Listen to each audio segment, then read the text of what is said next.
is of the movement that has supported doctor-assisted death. That if we want the possibility of dying with dignity, then we need to support doctor-assisted death.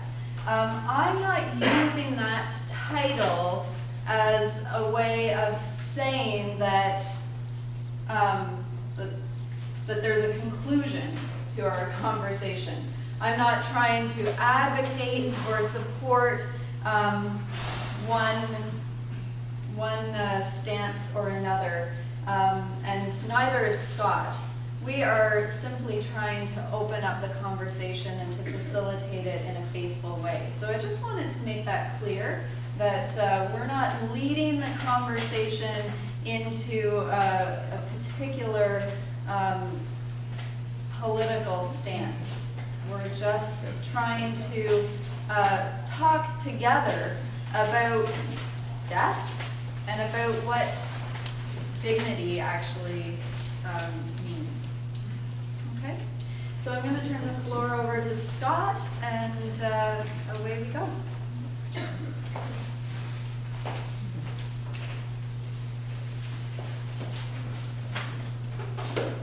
So the first thing I wanted to say was I'm sorry. Unlike Dr. Kirby, I don't have a nice presentation for the TV screen. So, and the second is just to remind you all, and usually it's the reverse, like when you get to the event and or after the event, taking your collar out. So I'm not a doctor.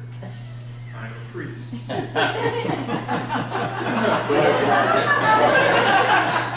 I don't have a background in medical ethics. That's not been a major part of my field of study. My study in university was in music, so maybe there's some morals and ethics in there. I hope. And one of the major pieces of work that I specialized in, which I've probably told you about, or somebody has, is refugee sponsorship work out west. So all of that by way of saying I'm not an expert. And so it was wonderful to have Dr. Kirby here last week as an expert, as somebody who's on the front line to be able to talk about this.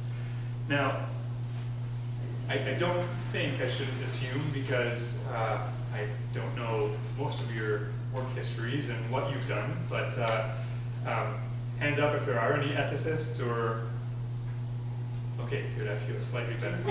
So none of us are experts. So we're not here to definitively solve the issue or come to a decision about doctor-assisted death or physician-assisted death. We're here to talk about it and to talk about a faithful, compassionate, and loving response that we as the church can bring to the issue. So, the first thing, believe it or not, this is not the first time that the church has had the opportunity to look at this issue.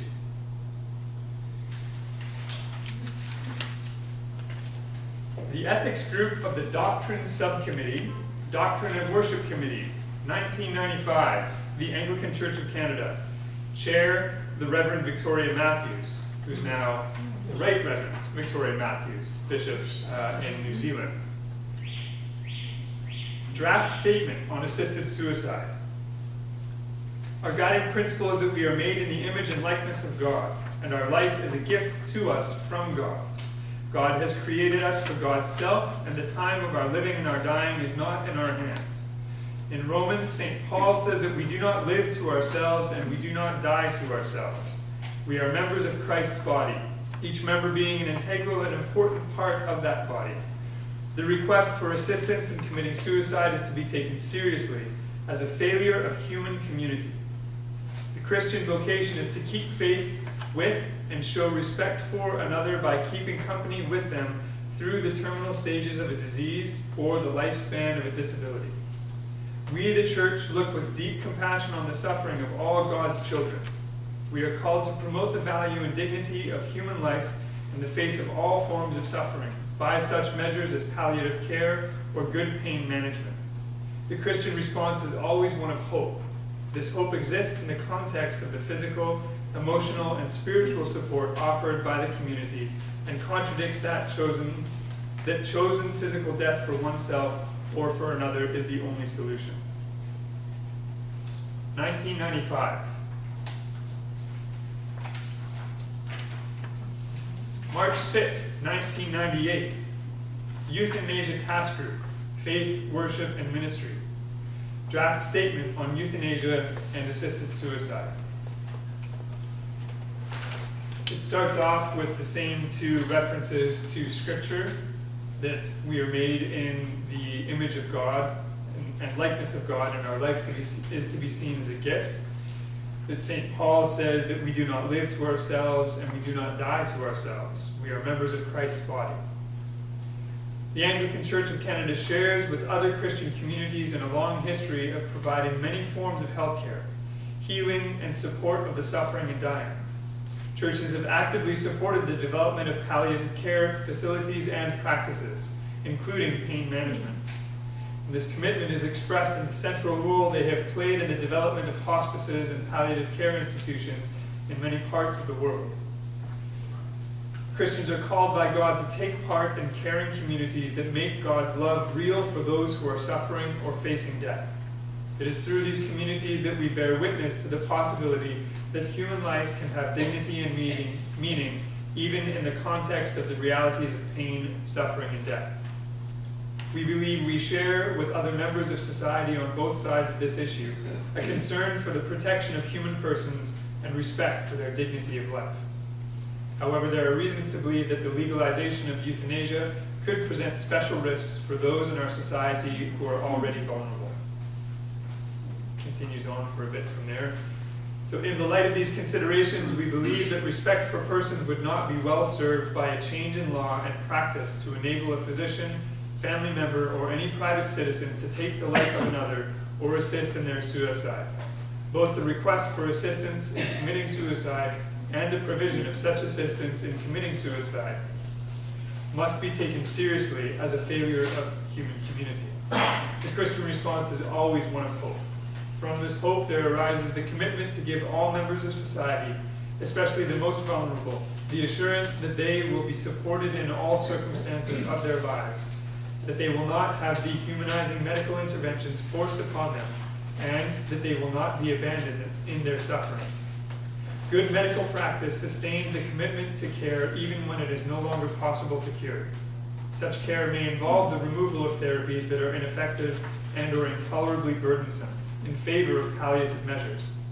We do not support the idea that care can include an act or omission whose primary intention is to end a person's life. Our underlying commitment is that health care delivery as a whole should reflect the desire of Canadians to be a community that sustains the dignity and worth of all its members. This was a draft statement drafted in 1998 and presented in 2000 to the National Church. Interestingly, that draft statement, and I will admit that when I was going through this document, which is this combined with this is about 40 some odd pages, and it kept making reference to the pastoral guidelines. What I just read to you, it turns out, is the pastoral guideline. Found that very interesting. So, I'm going to leave that there for just a moment and bring you to a very recent article that if you look in the Anglican Journal back a couple of months in February, you can also find it online on the Anglican Journal's website. But a quote from the Reverend Canon Eric Beresford, who was part of the task force that penned or helped to pen that draft statement from 1998. And I suspect that Canon Beresford was also involved in the process that penned the 1995 statement. He says, "I rather expected this would happen," in reference to the decision in Quebec to formalize a process of physician-assisted death there. I rather expected this would happen, said the Reverend Canon Eric Beresford, an ethicist from the Diocese of Nova Scotia and Prince Edward Island, who serves on the task force which began meeting in late 2014, following Quebec's decision to pass legalization allowing for assisted dying. It now means that the previous statement of the Anglican Church of Canada, care in dying, at the very least, needs to be redeveloped in response to this situation. Going back to 1995, looking at the statement that was presented in 2000, and here we are again. This is an issue that the church has talked about at a very high level and at a local level. No doubt the statement in 1995 followed a series of events, some of which Dr. Curley referred to last week, the case of Sue Rodriguez out in BC, and a couple of other cases that led to that initial statement. Now, one of the statements that Dr. Curley made last week that I found particularly powerful was he presented the argument that he wasn't sure that we should be having this conversation in light of the fact that good palliative care and pain management is not available to anyone and everyone who needs it in this country, let alone anywhere else in the world. That gave me a lot of pause to thought, forethought. Now, as you heard mentioned in some of that material, and as I'm sure you may already know, over the centuries the church has been instrumental in helping to establish good healthcare and good medical care and healthcare practices. They've been instrumental in helping to develop good palliative care. There are good things that we can all agree on. So as our Canadian society is looking at this issue again, we are left with concerns and questions and thoughts and feelings about what this means for us, for our families, for our friends, and for those whom we don't know, the strangers to us at any rate. Between the years 250 and 270 AD, a terrible plague believed to be measles or smallpox devastated the Roman Empire. Amazingly, Christians cared for the victims of the plague, including their pagan neighbors. So at a time when some Christians were being persecuted by the Roman Empire and when they were, at best, persona non grata elsewhere, at a time when people were filled with dread and fear for catching whatever this plague was, the Christians were seeking to care for people. Now, I'm sure that's a broad sweeping generalization. Not every Christian to a person was probably as compassionate as caring. But as a whole, the history tells us that Christians did provide care to their ailing neighbors, regardless of their faith, regardless of status and community. That was the first wave of the Great Plague. Now, this also wasn't new. Christians had done the same thing during the Antonine Plague a century earlier. And as Rodney Stark wrote in The Rise of Christianity, Christians stayed in the afflicted cities when pagan leaders, including physicians, left. They stayed to care for the dying, to treat them as well as they could, and to be with them as their lives came to a horrible, excruciating end. The second wave of the Great Plague, the 1300s. In just 3 years, from 1348 to 1350, the Black Death killed more than 1/3 of the entire population between Iceland and India. There was a woman named Catherine, and a wave of the plague struck Catherine's hometown of Siena in 1374. And she was determined to stay and not flee as so many others had. So following the example of the early Franciscans and Dominicans, she and her followers stayed to nurse the ill and bury the dead. Respected 19th century historian Philip Schaff wrote that during the plague, Catherine was indefatigable by day and night. She healed those of whom the physicians despaired, and she even raised the dead. Such courageous service was nothing new to Catherine. When she began her ministry, writes Carolyn Marshall, she performed the most distressing nursing chores among those who were incurably ill of cancer and leprosy. Her patients were in pain and often abusive. She believed that these experiences helped her to share in the suffering of the crucified Christ and were, therefore, a great help along her path to the mystical union with God, which was her ultimate goal. An interesting reflection there on suffering, as a number of the arguments, and some, I imagine, not all would agree with, but that the sufferings that we endure in life are part of the cross that we bear as Christians. For Catherine of Siena, it wasn't the suffering of others, it was the suffering that she received in trying to help others. So those who were in pain and quite literally out of their minds, the suffering that she received because she was trying to help them, that's what she considered to be suffering for the sake of Christ. Globally, you no doubt will have heard of the Missionaries of Charity and the woman who was their superior, Mother Teresa. That order helped establish hospices, homes for people with HIV and AIDS, leprosy, tuberculosis. They established soup kitchens to provide food for all of those and more, dispensaries, and mobile clinics, along with children's and family counseling programs, orphanages, and schools. They sought, and they still seek to provide a holistic solution to the suffering. Orphanages for children whose parents have died. Schools to make sure that those children have a chance for education. Counseling programs for bereaved family members, children. Mobile clinics to try and get around to those impoverished, those through inability unable to travel to a clinic. Dispensaries to make sure that people had access to proper medication. Soup kitchens to make sure that all of those people were properly fed. And treating those that others find untouchable. Tuberculosis, leprosy, HIV and AIDS, amongst many other diseases. A little bit closer to home, the Sisterhood of St. John the Divine, a Canadian Benedictine order. Their mother house is based in Toronto.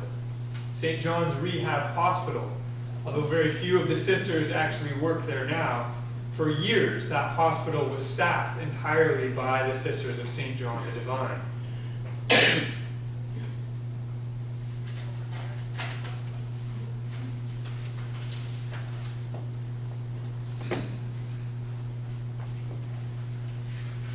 Along with the statement from 2000, the draft statement, there was also a study guide.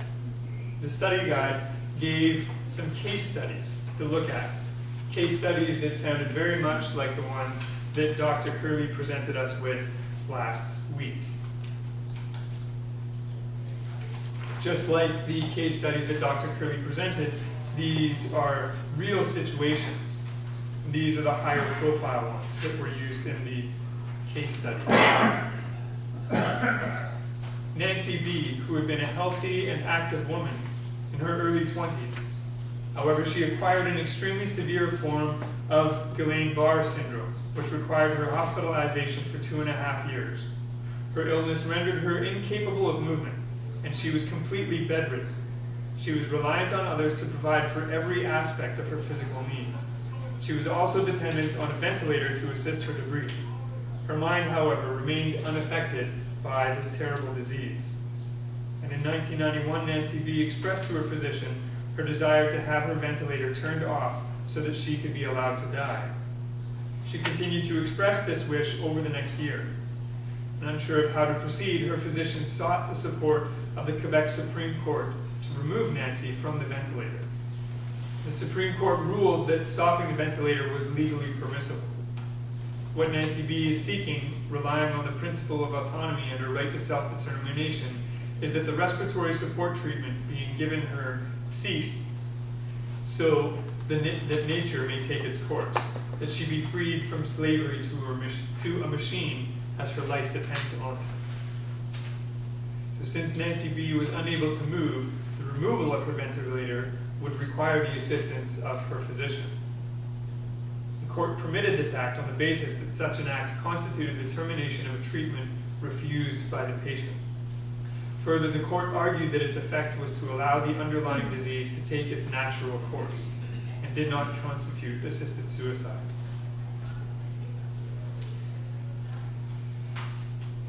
Paul Mills, a 65-year-old patient suffering from throat cancer in the intensive care unit at the Victoria General Hospital in Halifax, Nova Scotia. He was in the final stages of his illness but had been transferred from a hospital in Moncton, New Brunswick, in the hope that the more advanced treatment facilities in Halifax would help, and instead his situation rapidly deteriorated. Earlier surgical interventions had not eased, but they had rather complicated Mr. Mills' condition. On November 9th, it was agreed that no more surgery be done and that only palliative care be provided. The following day, the breathing tube and ventilator were removed, and although Mr. Mill could only communicate by blinking his eyes, his wife said that he never said that he wanted to die. However, since there was very little that could be done, it was agreed to gradually wean him from life support. In his son's words, was to let nature take its course. The course which nature took was brutal.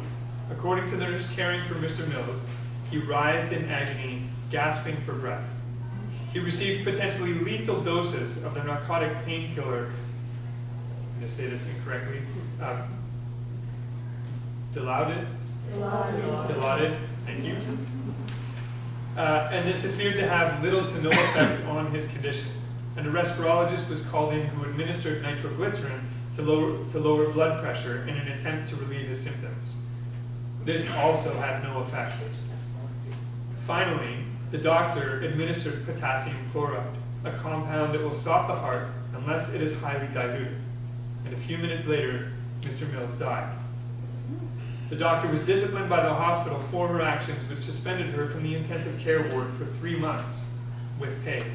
And she later resigned from the intensive care unit, citing high stress levels associated with the intensive care ward's work, although she continued to work at the hospital.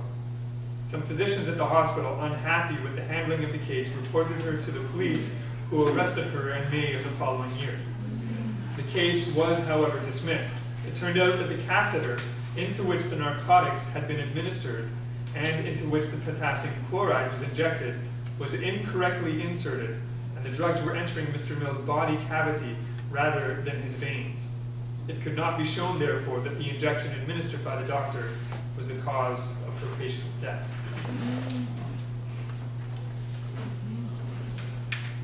There is, of course, the case of Sue Rodriguez. Dr. Canada touched on that last week. And then there's the case of Robert Latimer. So Robert Latimer's daughter Tracy had cerebral palsy, which rendered her unable to walk, talk, or feed herself. And she'd had the condition from birth, most likely the result of an injury to her brain during pregnancy or at birth. Throughout childhood, she had undergone many surgeries to alleviate the pain that stemmed from her inability to move her muscles.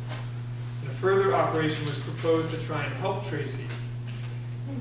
On October 24th, 1993, while his family attended church, Robert Latimer placed Tracy in his half-ton Chevy and filled it with carbon monoxide. He stood in the snow and watched through the window for 7 minutes until she died. He was later arrested, and after a confession in which he showed the police how he had ended Tracy's life, he was charged, and this led to an intense and emotional public debate about the ethical issue of mercy killing. Wasn't the last surgery being pushed by the province? It doesn't say that here, It doesn't say but that here. of course there's lots of details that Yeah. aren't here. So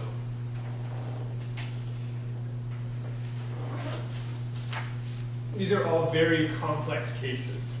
And with the examples that Dr. Curley gave last week to the person who had the fibromyalgia pain and was requesting, to the person completely incapacitated and through family requesting the end of the suffering. So again, we are not here to try to answer the question as such or to come to some kind of decisive conclusion, although you may do so. So this evening I have 3 questions for you.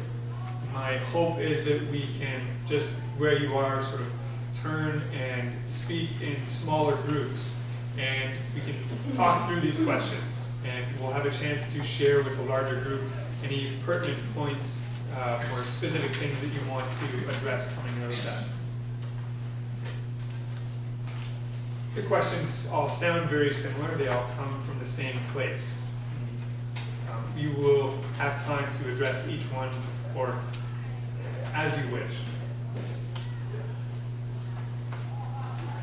How do we respond with compassion and love as Christians to families who are in need of support, assistance, and guidance around this issue?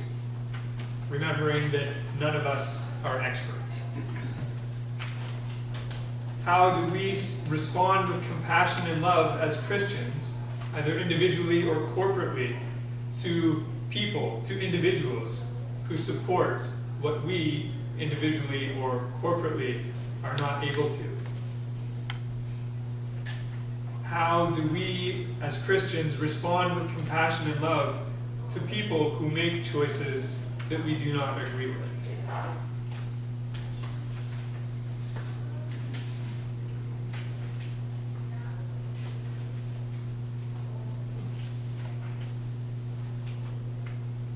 I will leave it to you to try and sort yourselves out into groups of about, say, 6 to 8, just so that there's an opportunity for everyone to talk, and close the windows so that we don't all share the cigarette smoke. And we'll focus on the first question first, and take about 8 to 10 minutes max. Yeah. So the first question again, how do we as Christians respond with compassion and love to families or individuals who are in need of support, assistance, and guidance around this issue, the issue of physician-assisted death?